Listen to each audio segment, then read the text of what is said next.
Hello friends, Miss Natalie here. Today I am going to show you how to use the reference image that is in the assignment document for the landscape painting or drawing, and to create a sketch of the foreground, middle ground, and background. So I've got my image right here to look at, but I'm going to move it out of the way so that you can see me sketching, but know that I am still looking at my image. So I'm starting with the foreground. I might have it a little too high, but that's okay. And I'm just kind of loosely drawing in the general shape of where the different things are. So I've got that kind of clump of yellow and white flowers, and then I've got this shrub over here. I probably made the shape a little bit too solid, because the shrub really does have, it's more branches and like that. But you know, it's more or less right. This is just a sketch. It does not have to look perfect. It's just giving me a sense of where the different planes of space are.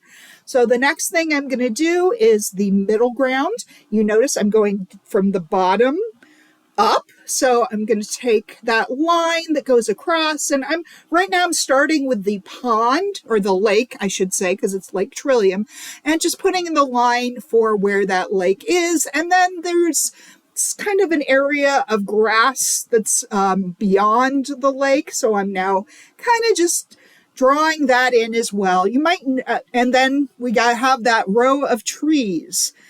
And that would be all of my middle ground.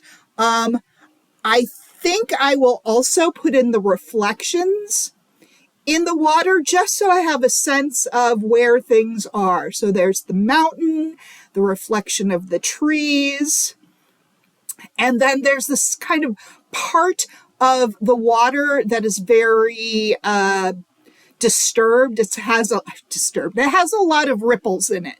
So that's another section.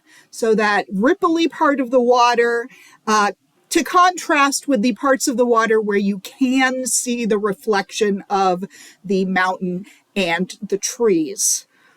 So I've got my foreground, I've got my middle ground, and now it's just time to put in the mountain for the background. I'm not going to worry about the clouds. Oh, and you might notice that, I forgot the foothills. Got to have those foothills first, then the mountains. Mount Hood.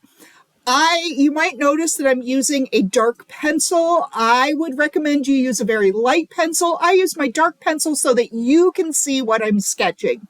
But when you're sketching, I recommend you sketch as light as possible, especially if you're going to be using colored pencils or a media like that. If you're painting, the paint will go over the lines, but mostly it's best to go light. So now I have my foreground, my middle ground, my background, and I'm ready to start painting. So why don't you go out and do your sketch?